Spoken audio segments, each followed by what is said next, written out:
I'm Cameron, 35, and if you ever thought the toilet paper biz was for the soft-hearted, think again. My brother, Alex, and I inherited this empire of necessity from our folks. They left us with more than just machines and inventory, they left us a legacy we're hell-bent on growing. I run our flagship operation in one of the country's bustling metropolises, while Alex handles another branch a few cities over. We're a duo, alright, but miles and responsibilities keep us apart most times. Yet, when Alex swings by, it's not just figures and forecasts we dive into, we take a moment to remember where it all started, with our folks watching over us, hopefully tossing us a nod of approval from wherever they are. The branch was humming along just fine with me at the helm and my deputy, John, by my side. John's one of those rare gems who doesn't just get the job done, he gets me. Cameron, this idea's gonna launch us to the moon, he'd say with that grin, and I'd fire back. Let's not plan the parade just yet.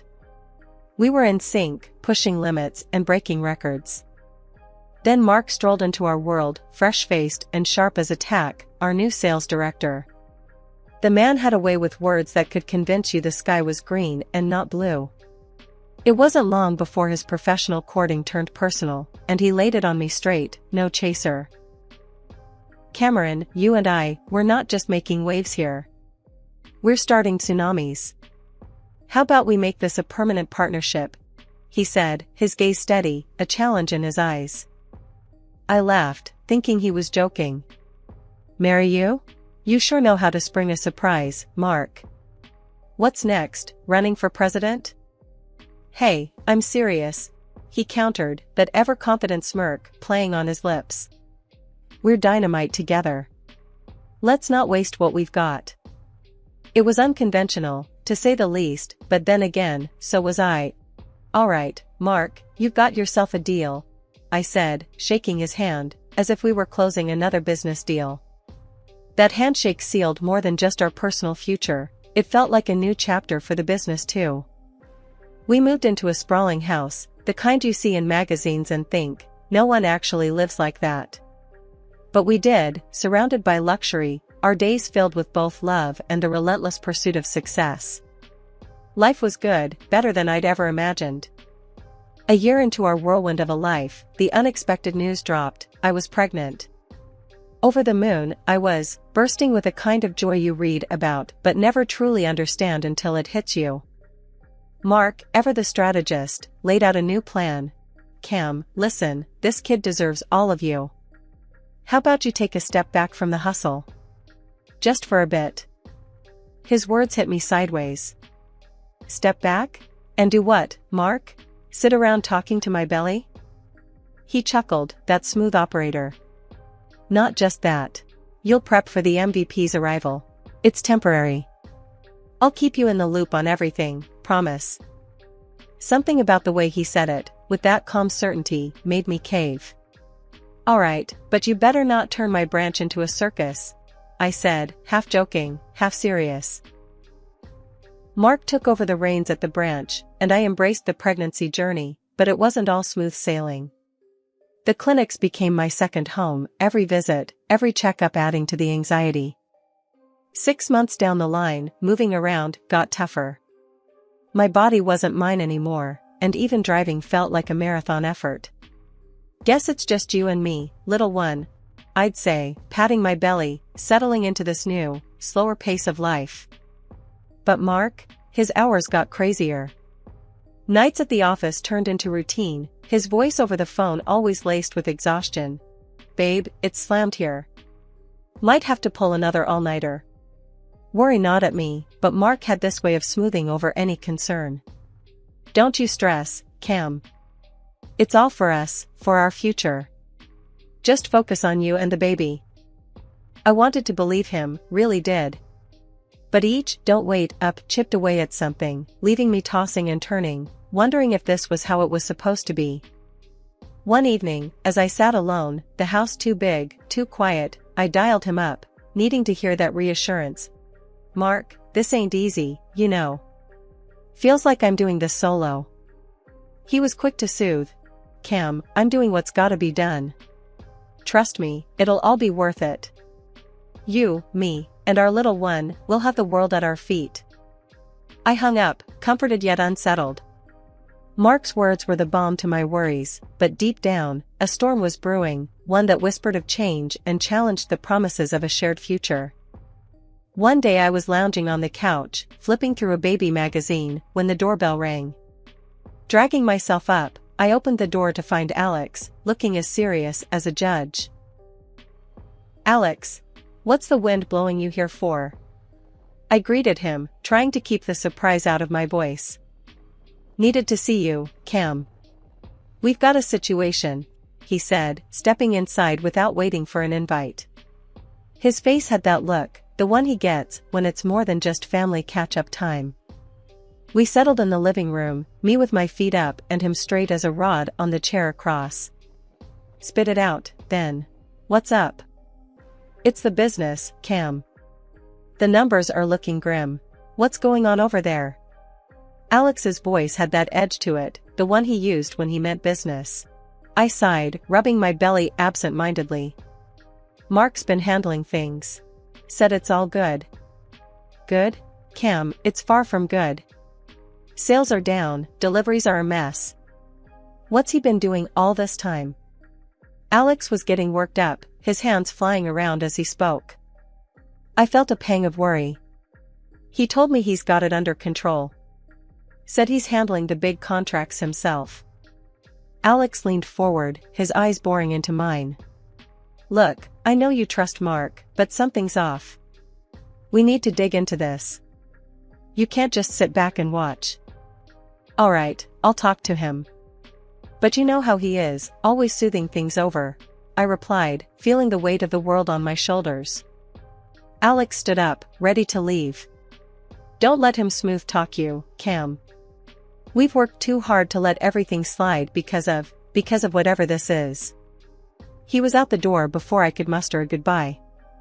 Dinner felt more like a chess game that evening. Mark was his usual self, all smiles and stories about his day at the office. I, on the other hand, had a storm brewing in my head, thanks to what Alex had dropped on me earlier. "So, everything's smooth at the company?" I ventured, poking at my food more than eating it. "Income steady? No hiccups?" Mark barely looked up from his plate. "Yeah, all good. Smooth sailing. You know, I even threw our name into the hat for that Best Executives in the City contest. We're killing it, babe." His confidence was like a slap of cold water. "Really? That's great," I managed to say, my voice as dry as toast. Inside, my doubts were doing somersaults. Alex's words echoed in my head, painting a very different picture. Later, as Mark hummed some tune in the shower, I found myself dialing John, my former deputy. My heart was thumping loud enough to drown out the ringtone. "John, it's me," I said, the moment he picked up. "I need the real scoop. How are things at the office?" There was a pause long enough for me to regret calling. Then John's voice, hesitant. "Cameron, you really should see for yourself. It's not. It's complicated." "Complicated how?" I pressed, feeling frustration bubble up. But John was a vault, only cracking enough to suggest I come in. Dragging myself out of bed felt like peeling away from my own shadow, thick and heavy with dread. Today wasn't just another day, it was the day I'd confront the mess at the office head-on. My hands trembled as I poured a cup of coffee, the black liquid mirroring the dark thoughts swirling in my head. "Morning, love." Mark's voice sliced through the silence of our kitchen, too cheerful, too oblivious. I forced a smile, my heart pounding against my chest like a drum. "Morning. Busy day ahead?" "Always, you know how it is. Big moves, big deals." He was full of it, puffing up like a rooster in a henhouse. I nodded, keeping my brewing storm hidden beneath a calm facade. I waited until Mark left the house, and then got into my car. The drive to the office was a blur. My grip on the steering wheel was tight, knuckles white as bone. The closer I got, the more the reality set in. This was it. The moment of truth. John was waiting for me, his face a map of worry lines. "Cameron, he greeted, his voice a low whisper, as if the walls themselves were eavesdropping. John, let's not beat around the bush. I want everything, every misplaced penny, every shady deal. It's time to clean house, I said, steeling myself against the tide that was about to break. He nodded, leading me into my office. The room felt foreign, like stepping into a stranger's life. It's bad, Cameron. Worse than we thought, he began, laying out the documents like a dealer at a crooked card game. As we pored over the numbers, the scale of the disaster unfolded. Mark's been playing fast and loose with the finances. And his team? A bunch of cronies clueless about our operations. They're bleeding us dry. John's voice was thick with disgust. Anger bubbled up inside me, a volcano ready to erupt. And the contracts? Tell me we haven't lost the Johnson account. John's silence was an answer louder than words. As the revelations about the company's state unfolded, John dropped another bombshell that cut deeper than the rest. Mark's hardly ever here, Cameron. Matter of fact, he ain't here now, he said, his voice a mix of frustration and disbelief. That piece of information hit me like a freight train. My mind raced as I pulled out my phone, dialing Mark's number. He picked up after a couple of rings, his voice echoing through the speaker. Hey, babe, what's up? Where are you? I asked, my voice steady, despite the storm brewing inside me. At the office, drowning in work. Where else would I be? He sounded casual, too casual. After hanging up, I turned to John, my resolve hardening. Don't mention this call to Mark. We play it cool until we figure out our next move. John nodded, understanding the gravity of the situation. What's the plan, boss?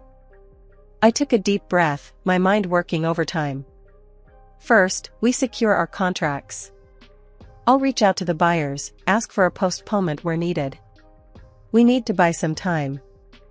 After several days of sleepless nights and endless worries, the morning sun brought a grim determination. Today was the day I'd face whatever demons were lurking in the shadows of my company, of my marriage. I had arranged to meet with the private investigator I hired, someone John recommended discreetly. I found myself in a nondescript coffee shop, the kind where secrets are traded over cups of bitter brew. The PI, a gruff man with eyes that had seen too much, slid a manila envelope across the table to me. Everything you asked for is in there, he said, his voice gravelly, hinting at years of cigarettes and whiskey. I hesitated, my hand hovering over the envelope. And? I urged, needing to hear the words. He's been unfaithful, in more ways than one, the PI said, not one to sugarcoat the pill. Your husband's been playing house with someone from your company. Got the photos and everything. My heart sank, a mix of anger, betrayal, and an odd sense of vindication swirling inside. I had suspected, but hoping against hope I was wrong. Show me, I demanded, my voice stronger than I felt. He laid out the photographs like a deck of cards, each one a stab to my heart. Mark, and there she was, one of our own employees, laughing, touching, sharing moments that were supposed to be mine alone. I fought back the urge to cry, to scream. Instead, I focused on the rage, letting it fuel me. What else? I asked, my eyes not leaving the damning evidence. They'd been careful, but not careful enough. Your husband's been funneling company funds too. Looks like they were planning a little getaway. The PI continued, his tone apologetic. That was the last straw. My company, my family's legacy, wasn't just a cash cow for Mark's little escapades. Thanks, I said curtly, sliding the envelope back towards me. I threw down some cash for the coffee, more than necessary, my mind racing. Back in my car, I allowed myself a moment. Just one moment of weakness where the tears could fall, where I could mourn the loss of the life I thought I had. But as the tears dried, resolve took their place. Mark and his mistress had underestimated me. They thought they could use me, my company, as their playground. They were wrong. I dialed John, my voice calm but ice cold. I need you to call a staff meeting. Tomorrow morning. Everyone must attend.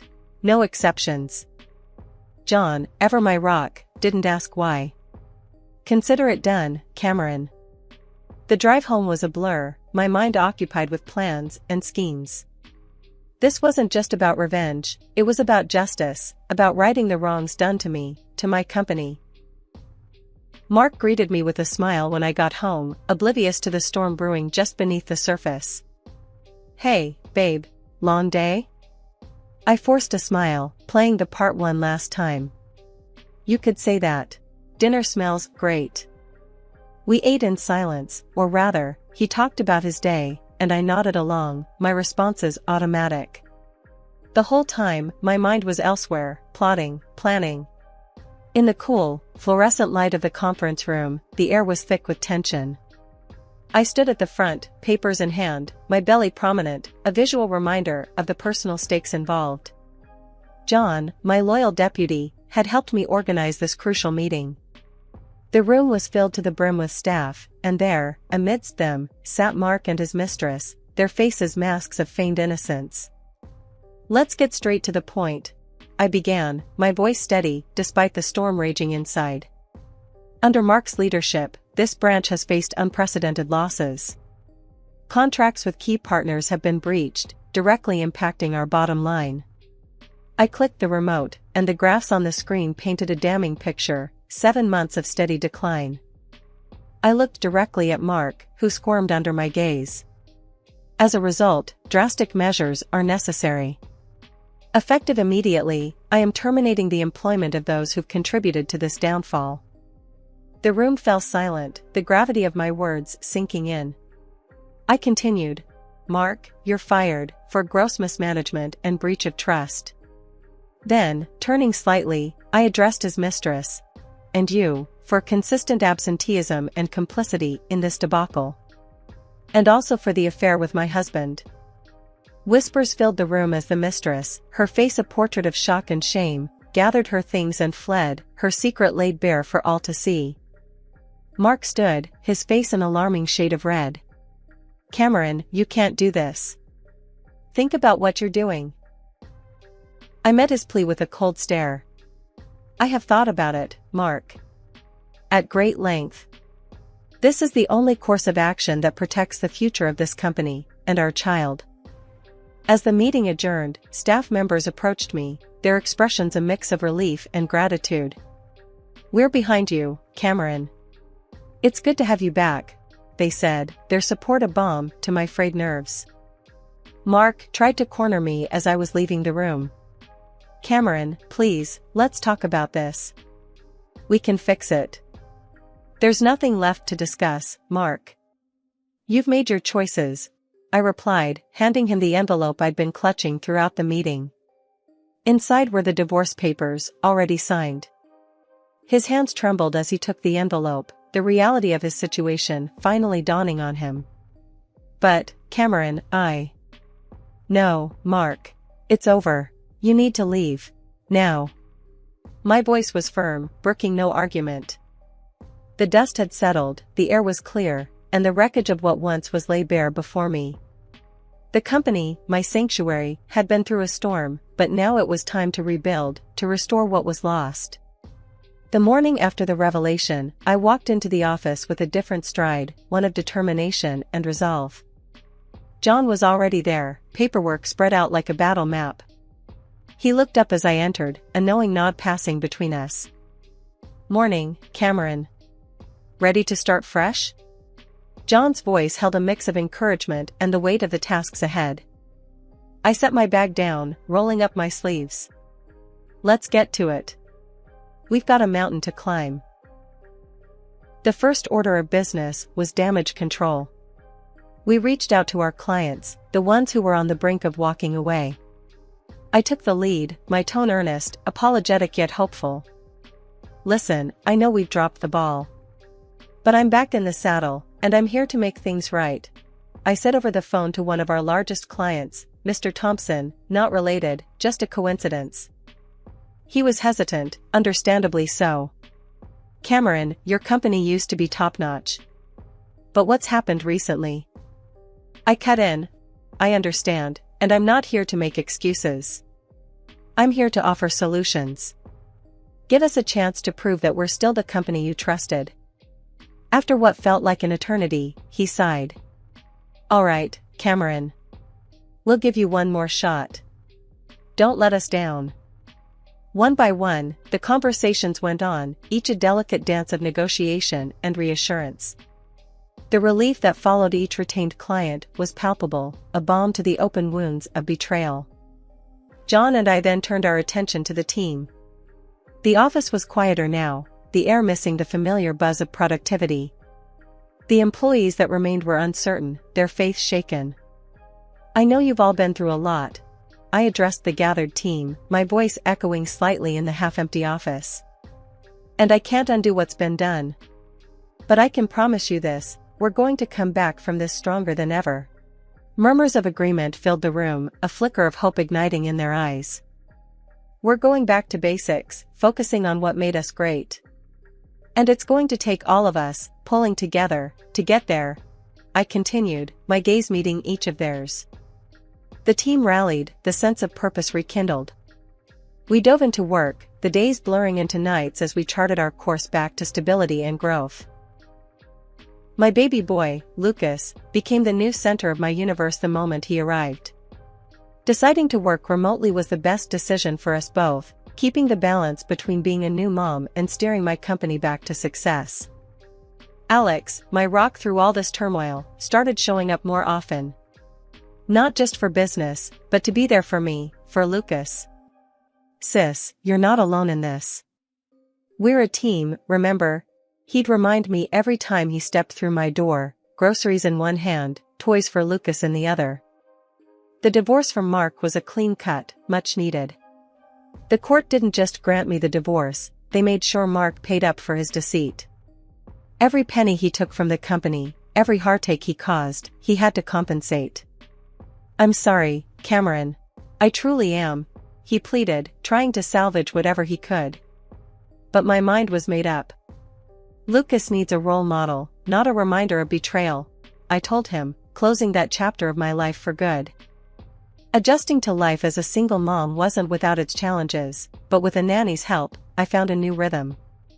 Working half-days meant I could dedicate my mornings to Lucas and my afternoons to the company. This balance brought a sense of peace and purpose I hadn't felt in a long time. Trust, once broken, is hard to rebuild. I learned that the hard way. John, we're tightening the ship. No more blind faith, I told my deputy over one of our many video calls. Every decision runs through me, clear? Crystal, Cameron. You've got this, John assured me, his loyalty never wavering. The company wasn't just surviving, it was thriving, growing in ways I hadn't imagined possible in the wake of such betrayal. As the seasons changed, so did the chapter of my life. Sitting in the office that once felt like a battleground, it was now a place of peace, growth, and new beginnings. The latest gossip around the water cooler wasn't about market shares or business deals, but rather the poetic justice life had served my ex-husband's mistress. Abandoned and divorced, her tale was a stark reminder of karma's long memory. The phone buzzed occasionally, Mark's name flashing on the screen, each call more desperate than the last, seeking forgiveness or perhaps a way back into the life he'd betrayed. With each attempt, my resolve only strengthened, culminating in the moment I hit block, severing the last tie to a past best left behind. Lucas, with his boundless energy and laughter, filled the apartment with a light so bright it overshadowed any remnants of darkness from those tumultuous times. Each day with him was a gift, a new adventure, a chance to shape a future defined by love, integrity, and the lessons learned from the hardships we'd faced. Alex dropped by more often, each visit bringing not just his presence, but a reinforcement of the bond we shared, a bond that had weathered storms and emerged unbreakable. You're doing amazing, sis. This little guy is lucky to have you, he'd say, ruffling Lucas's hair, earning a giggle in response. Yeah, we're doing just fine, aren't we, buddy? I'd respond, looking down at Lucas with a heart so full it felt like it might burst. The business was not just surviving, it was thriving. With Alex and John at my side, we navigated the challenges with a newfound determination, turning obstacles into opportunities for growth. As I watched my son sleep, the quiet of the night enveloping us, I whispered a promise into the darkness, a vow to always move forward, to face each day with courage, and to never lose sight of the joy and love that now filled my life.